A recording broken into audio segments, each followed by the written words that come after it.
The treasure. The man lay broken on the ground, defensive wounds covering his arms, now cradled close to his battered body. A tuft of his graying hair lay scattered beneath him, and his eyes were swelling from his now broken nose.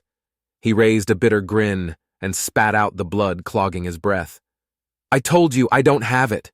I gave it to my children just as my father gave it to me." He ached even saying the words, but it was true. He had shattered 3 of them. Seems like they had never heard of a Glasgow kiss. Well, they had now. Fuckers. Then the air turned gray, and he let his injuries carry him away for the last time. The Xeno reached down and pulled his knife from the human's back, and out of sheer frustration stabbed it back into the cooling body. "What is wrong with these fucking creatures? How the fuck do they hide something so important that we can't even find out the fucking name of it? We don't even know what the bloody thing is." He swung back to his crumpled accomplices. "And you lot were fuck all use. I stabbed him before he knew what was happening, and he still made you look like a bunch of children. Morons and imbeciles, the lot of you, and remember that your health insurance doesn't cover terminally stupid. Get back to the ship and hope you don't die. I'll leave your body where you fall if you do. Go." He pulled the knife out and opened his armor, letting the stink of battle and the heat dissipate before it choked him. He stared at the creature on the ground, this human. He had been chosen because he was old. He pulled out his medkit and began trying to repair his scales. Old. That was a bad idea. Experienced would have been more accurate. Stabbed in an ambush, and he had damn near killed half the men before all that weird red blood had covered the ground. What kind of creature will use its own face as a weapon? Oh, and the teeth. Those stupid herbivore teeth. It was going to take him months to regrow his ear. Bastard thing. Typical fucking human hiding meat cleavers in its mouth.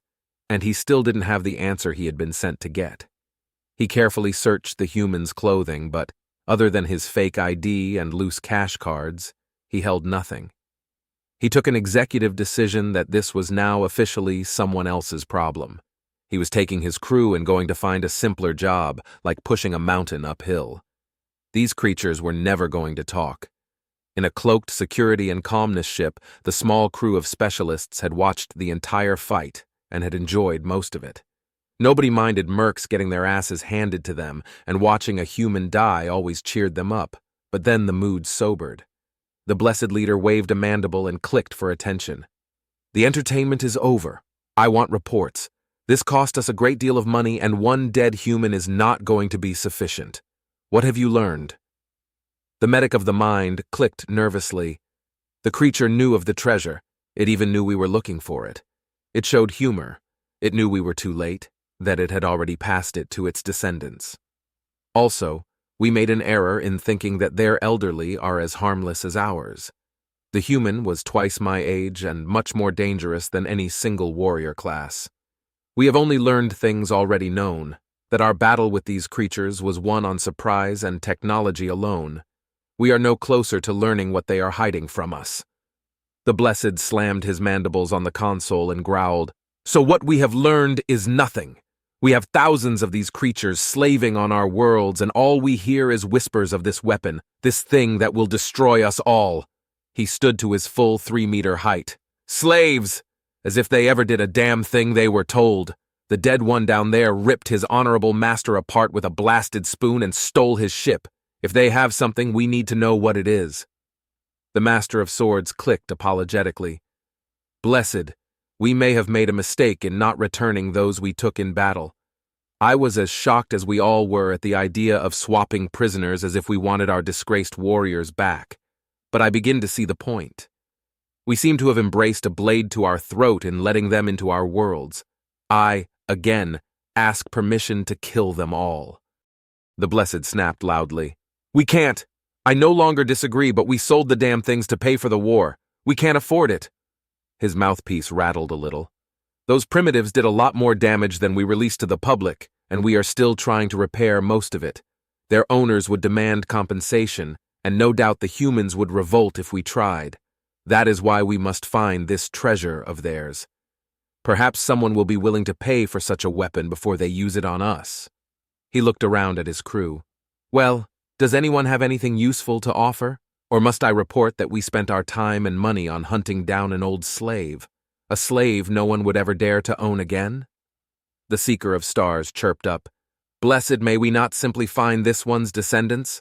They hold this treasure. His last words told us so." The Blessed simply grunted and turned away, ignoring the question. The medic of the mind whispered to the confused navigator, "Silence! The slave had no family, save whatever we left on its homeworld, and they have no way of reaching our space, nor communicating with our slaves." It rattled its mandibles.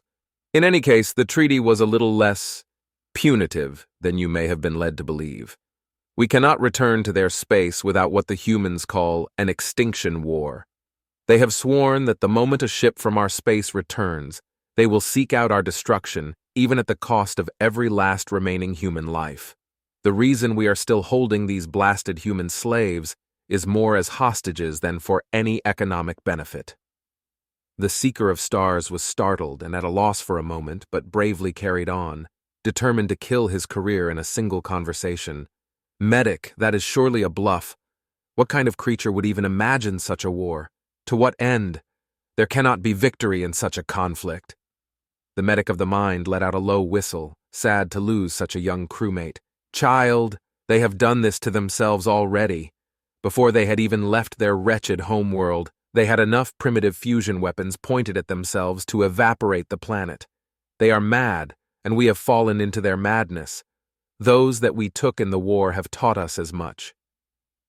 15 years earlier, Sun Tzu Murphy, interim commander of human military, all branches. The commander of the defense stood in front of the camera, deeply buried in a metal-lined cavern that appeared on no map. This was his final speech before the assembled remains of mankind's might threw everything left at the invaders. He took a deep breath and began.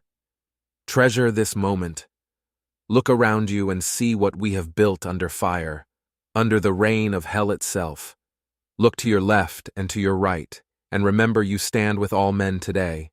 Treasure this moment because many of us will not see tomorrow and we will not be sorry. We will not mourn our life but celebrate our defiance. We will bleed for our families, we will bleed for our future, and we will win.